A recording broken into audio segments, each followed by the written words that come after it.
Hello student, welcome to my channel Commerce with Ram. My name is Ram. Today we are discussing chapter number 1 of 11th class Introduction to Accounting. इसमें हम total मिला के 5 aspect को cover करेंगे, जिसके अंदर में आपका आता है फर्स्ट होगा हमारा मीनिंग ऑफ अकाउंटिंग, सेकंड होगा हमारा objective of accounting, third is function of accounting, fourth advantage of accounting, last यानी फिफ्थ यानी लिमिटेशन ऑफ अकाउंटिंग। ये 5 एस्पेक्ट इसमें हम कवर करेंगे। तो सबसे पहले हम बात करते हैं इसमें मीनिंग ऑफ अकाउंटिंग के बारे में। देखो, मीनिंग या डेफिनेशन अगर आपको आ जाए तो आप हमेशा यही लिख कर आना जो मैं आपको इस टाइम बता रहा हूँ। Accounting is the art of classifying, summarising in a significant manner in terms of money money transaction and events which are in a part of at least of financial character, interpreting the result of their of. अब इस पूरी line को complicate हो जाता है इसको याद करना, बट अब ये ज़रूरी भी है। अगर आप 11th में आए हैं तो आपको इतना तो करना पड़ेगा। अगर आप ऐसा नहीं करेंगे तो भाई आपको मार्क्स मिलेंगे नहीं, क्योंकि फर्स्ट चैप्टर की बात है, हम 5 एक्सपेक्ट कवर कर रहे हैं तो उस हिसाब से अब इसकी एक जो शॉर्ट की है वो ये है ARCSSIF, यानी ARCSSIF। तो इसको हम याद कर सकते हैं ऐसा। Art, accounting is the art of recording, classifying, summarise in a significant manner in terms of money and in a financial character। जो आगे हम इसको आगे ऐसे इसको हम आगे जाके डिफाइन करेंगे। तो ये इसकी एक शॉर्ट की हो गई है ARCSSIF। इसको हम जरा आगे से और समझ लेते हैं। आर्ट मतलब रिकॉर्ड करना, it needs skills, practice and experience. Record करना, रिकॉर्डिंग यानी जो भी हमारे पास में जो भी ट्रांजेक्शन बिल या वाउचर्स की फॉर्म में आएगा उसको हम रिकॉर्ड करेंगे। क्लासीफाइंग करना, फिर हम उसको आगे क्लासीफाई करेंगे। जनरल एंट्रीज है, अकाउंटिंग इक्वेशन जो हम उस जनरल एंट्री लेजर पोस्टिंग करेंगे उसमें इसको रिकॉर्ड करेंगे। फिर हम इसको समराइजिंग करेंगे, उसकी प्रेजेंटेशन बनाएंगे इन सिग्निफिकेंट मैनर ताकि वो सब कुछ समझ में आ सके। फिर इन टर्म्स ऑफ मनी करेंगे एंड लास्ट में फाइनेंशियल कैरेक्टर। इसमें हम कोई भी ऐसी ट्रांजेक्शन को रिकॉर्ड नहीं करेंगे जैसे कि बोल रहा है हैप्पी, अनहैप्पी, इग्नोरेंस, या इन चीज़ों को रिकॉर्ड नहीं करेंगे। किसको करेंगे? सिर्फ और सिर्फ फाइनेंशियल कैरेक्टर को। तो अभी हम इसको ये बोल सकते हैं कि ये ARCSSIF, और ये आपको मैं क्या नाम है इसकी PDF भी प्रोवाइड कर दूंगा। जिस बच्चे को चाहिए होगी वो मेरे को कमेंट में बता देगा तो मैं इसको PDF भी डाल दूंगा। राइट, तो हम आगे बढ़ते हैं अब जरा। जिसका दूसरा इसका एक और डेफिनेशन जो आती है अकाउंटिंग की, अमेरिकन अकाउंटिंग एसोसिएशन इसको डिफाइन कर दिया, process of identifying, measuring, communicating information, economic information to permit informed judgments and decision by the user of information। Right, तो ये को डेफिनेशन है, बट ये मुझे ये सही लगती है क्योंकि इजी भी है। ARCSSIF यानी art of recording, classifying, summarising in a significant manner in a financial character. आगे अब बढ़ते हैं जरा। अब आता है अकाउंटिंग, ऑब्जेक्टिव ऑफ अकाउंटिंग, जो हमने ऊपर डिस्कशन किया था। अकाउंटिंग ऑब्जेक्टिव को डिस्कशन करेंगे। तो अकाउंटिंग ऑफ ऑब्जेक्टिव को बात करने के लिए आपको ये लाइन याद करनी है। पहली बात तो पता होना चाहिए कि आपको ऑब्जेक्टिव होते क्या है। ऑब्जेक्टिव जो होते हैं record of profit, of financial position, of management information to user. ये record of profit, financial position, management information to user. अब ऑब्जेक्टिव यानी लक्ष्य क्यों करते हैं, जैसे कि लाइक वी आर, हम पढ़ाई क्यों कर रहे हैं, तो वैसे इसके पीछे का ऑब्जेक्टिव है। ऑब्जेक्टिव अकाउंटिंग करते हैं क्यों?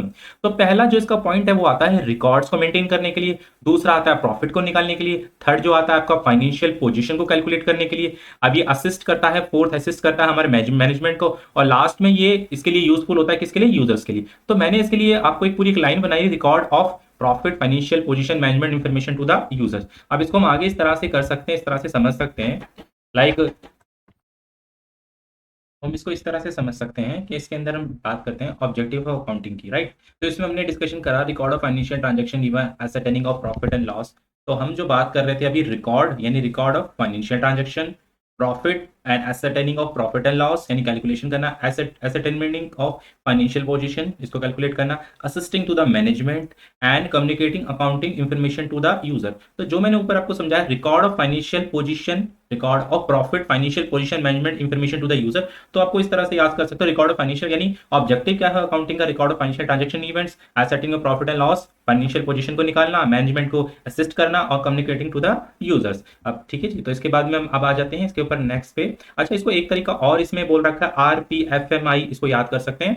आरपीएफ यानी मुंबई इंडियंस। आरपीएफ ने record of financial transactions, ascertaining of profit and loss account, इसका यानी इसके यहाँ से इसने आर ले लिया, यहाँ से पी लिया प्रॉफिट एंड लॉस, और यहाँ से असिस्टेंट फाइनेंशियल पोजीशन, और एम से management, assistant to the management, और लास्ट से आई लिया कम्युनिकेटर अकाउंटिंग इन्फॉर्मेशन, आई यहाँ से आई ले लिया। सेकंड अब जो हमने थर्ड इसके अंदर में सॉरी सर थर्ड हम डिस्कशन करने जा रहे हैं फंक्शंस ऑफ अकाउंटिंग। तो function of accounting is very easy, यानी कि फंक्शन क्या है, यानी जैसे कि कोई भी चीज, जैसे कि लाइक माई लैपटॉप, के लैपटॉप में क्या क्या फंक्शंस हैं, वैसे ही अकाउंटिंग के क्या क्या फंक्शंस हैं। तो इसको याद करने के लिए हमने डिस्कशन करा है maintaining, preparation, meeting, communicating, management. क्या इसका इसका क्या बना है, maintaining, preparation, meeting, communicating, management. तो इसको याद करने के लिए आप बोला एमपी मीट सीएम, एमपी यानी member of parliament meets CM, जिसमें आता है एम आता है मेंटेनिंग सिस्टमैटिक अकाउंटिंग रिकॉर्ड्स, यानी अकाउंट्स बनाने का जो फंक्शन होता है, फंक्शन आपको क्या प्रोवाइड करता है, maintaining systematic accounting record. Second आता है प्रिपरेशन ऑफ फाइनेंशियल स्टेटमेंट, यानी प्रिपरेशन, इससे आपको फाइनेंशियल स्टेटमेंट की प्रिपरेशन, जिससे आगे हम जाके हमें पता लगेगा या बैलेंस शीट क्या होती है, कैश फ्लो क्या होती है, प्रॉफिट एंड लॉस हम क्यों बनाते हैं। फिर आते हैं मीटिंग लीगल रिक्वायरमेंट्स, कभी भी गवर्नमेंट आपसे अकाउंट्स मांगे आप उनको प्रोवाइड कर सकते हो, ये फंक्शन है अकाउंटिंग का। अगर आप नहीं बना रहे अकाउंट्स तो आप प्रोवाइड नहीं कर सकते। Communicating to the financial facts, आप कम्युनिकेट कर पाते हो कि आपकी क्या फाइनेंशियल फैक्ट्स, यानी फाइनेंशियल पोजीशन जो हमने ऑब्जेक्टिव में डिस्कशन करा, वो इसका फाइनेंशियल यहाँ पे इसका फंक्शन भी है। एंड लास्ट है असिस्टेंस टू द मैनेजमेंट, जो हमने ऊपर हमने डिस्कशन करा। तो इसकी हमने यहाँ से हमने एम ले लिया, यहाँ से पी ले लिया, यहाँ पे मीट्स, यहाँ से हमने मीट्स ले लिया, इस पॉइंट से हमने मीट्स ले लिया, इस पॉइंट से कम्युनिकेटिंग द फाइनेंशियल डाटा, यहाँ से कम्युनिकेट सी ले लिया हमने यहाँ से, और यहाँ से हमने ले लिया एम। तो यहाँ से एक जो आपकी शॉर्ट की बन गई है वो बन गई है एमपी मीट्स सीएम, यानी maintaining systematic accounting records, preparation of financial statement, meeting legal requirements, communicating the financial data, and last assistants to the management. ये हो गया आपका financial of accounting. Last sorry third आपका आ गया एडवांटेज ऑफ अकाउंटिंग। तो advantage of accounting में इसमें बोला है, जो एक लाइन मैंने बनाई है वो बनी है court loans study about business tax. तो ये है कोर्ट लोन्स यानी court loans study about business and taxation, ये इसकी एडवांटेज है। अब इसको आगे बढ़ लेते हैं, आगे डिस्कशन कर लेते हैं। इसकी मैंने क्या बनाया, एविडेंस इन द कोर्ट। अगर आप फाइनेंशियल अकाउंट्स को मेंटेन कर रहे हो तो आपको कोई भी डिस्प्यूट हो रहा है, आपके ऊपर कोई पेनल्टी लग रही है, गवर्नमेंट कोई आपके ऊपर एक्स्ट्रा टैक्स ले रही है, तो आप उसको रिप्रेजेंट करते हो। Evidence in the court facilitates loan. आप कभी भी बैंक, अगर बैंक से लोन लेने जाते हैं तो बैंक आपसे सबसे पहले क्या चीज मांगता है, आपकी फाइनेंशियल्स मांगता है, यानी अपनी स्टेटमेंट दिखाओ, फाइनेंशियल्स दिखाओ, आपके पास में क्या आपने प्रॉफिट पे करा था, आपने कितना, यानी फाइनेंशियल्स। ठीक है जी, फाइनेंशियल्स दिखाओगे। फाइनेंशियल्स में जो जनरली आता है आपका बैलेंस शीट्स आता है, प्रॉफिट एंड लॉस अकाउंट आता है, और आपकी कैश फ्लो आती है, राइट, कैश फ्लो। तो ये चीजें इसके अंदर में आती हैं। फिर आता है आपका कंपैरेटिव स्टडी। अगर आप अपने अकाउंट्स को मेंटेन कर रहे हो तो आप किसी भी बिजनेस को अपने बिजनेस से कंपेयर करके देख सकते हो कि मेरा बिजनेस प्रॉफिट दे रहा है या मैं सही कर रहा हूँ या नहीं कर रहा। Financial information about the business की फाइनेंशियल स्टेबिलिटी के बारे में पता चलता है अगर आप प्रॉपर अकाउंट्स बना रहे हो। एंड लास्ट में आता है आपका टैक्स लाइबिलिटी, कि आप कितना टैक्स गवर्नमेंट को पे कर सकते हो। तो फिर वही है, इसके लिए भी जो शॉर्ट की मैंने बनाई है वही ऊपर बनाई है मैंने शॉर्ट की CLSBT, यानी कोड, सी से यानी आ गया कोड, एल से आ गया लोन, एस से आ गया स्टडी, बी से आ गया बिजनेस, और टी से आ गया tax. Evidence in the code facilitate loans, facilitate comparative study, financial information about business, and facilitate settlement to tax liabilities, right. And last one, अब हम लास्ट वन पे आ गए हैं। लास्ट वन पे क्या है हमारा, फोर्थ जो है वो है हमारे limitations of accounting. Limitations of accounting में क्या कहता है, लिमिटेशंस ऑफ अकाउंटिंग इस ये बहुत ही मैंने बढ़िया सा बनाया आपके लिए। I love indicate qualitative elements not fully exact, यानी जो ये कहना चाह रहा है कि भाई जो भी हमारे पास में जो भी चीज हमें पसंद करते हैं, लाइक करते हैं, दैट इंडिकेट क्वालिटेटिव एलिमेंट, लेकिन वो सच नहीं होती, नॉट फुल्ली एग्जैक्ट। तो इसको हम इस तरह से कर सकते हैं। इसके लिए मैंने बनाया आई से is I stand for ignore, accounting ignore the effects of price level change, यानी जो आज प्राइस है उसको सडनली एकदम से वो अडॉप्ट नहीं करता है। जैसे कि इसका एग्जांपल ये ले सकते हैं कि अगर कोई फैन बनाने वाली कंपनी है या कूलर बनाने वाली कंपनी, अगर आयरन सडनली चेंज हो जाता है तो वो अपने प्राइस को सडनली चेंज नहीं कर सकते, वो थोड़ा टाइम लगाते हैं। तो accounting ignores the effects of price level change. Accounting में लीड्स टू विंडो ड्रेसिंग, ये हम आगे भी डिस्कशन करेंगे। वैसे भी अकाउंटिंग में लीड्स टू, इसमें विंडो ड्रेसिंग में ये होता है कि हम अपने अकाउंट्स को अपने उनको ना इन्फ्लेट कर देते हैं कई हद तक। तो ये होता है इन्फ्लेट, मतलब उसके अंदर मिस ट्रांजेक्शन कर देते हैं। तो ये आप उसको धोखा देने के लिए, किसको धोखा देने के लिए, कंपनी को धोखा देने के लिए, गवर्नमेंट को धोखा देने के लिए अकाउंटेंट कुछ अगर उसमें से इधर उधर करते हैं तो ये विंडो ड्रेसिंग होता है। इसको हम आगे डिटेल में डिस्कशन करेंगे। तो accounting ignore the effects of price level, accounting में leads to window dressing. Accounting does not indicate the realisable value. Realisable value जैसे कंपनी ने या किसी फर्म ने या बिजनेस ने 1 साल पहले, 2 साल पहले या 3 साल पहले कोई भी प्रॉपर्टी ली थी, वो एक मान लेते हैं 70 लाख 80 लाख की ली थी, और आज उसकी मार्केट वैल्यू 2 करोड़ 3 करोड़ है, तो हम उसको आज 2 या 3 करोड़ पर रिकॉर्ड नहीं कर सकते। तो इसलिए बोल रहे हैं does not indicate the realisable value.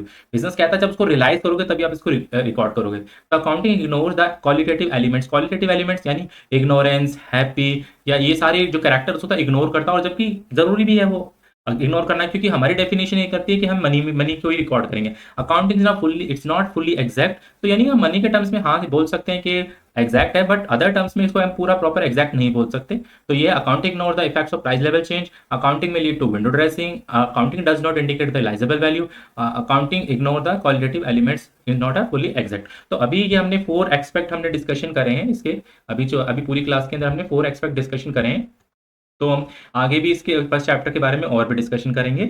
जिस भी बच्चे को इसकी वो चाहिए होगी पीडीएफ, वो मेरे को बताइए कमेंट में, बाकी मैं लिंक में भी इसको पीडीएफ फॉर्म में मैं दे दूंगा। और आगे हम इसके और चैप्टर के और भी इसके पार्ट्स लेकर आएंगे। और आपको ये अगर वीडियो अच्छी लगी, वैल्यूएबल मिली और आपको समझ में आया है तो प्लीज़ लाइक शेयर सब्सक्राइब कीजिए। Thank you so much. यहाँ तक अगर आए हैं तो उसके लिए थैंक यू सो मच।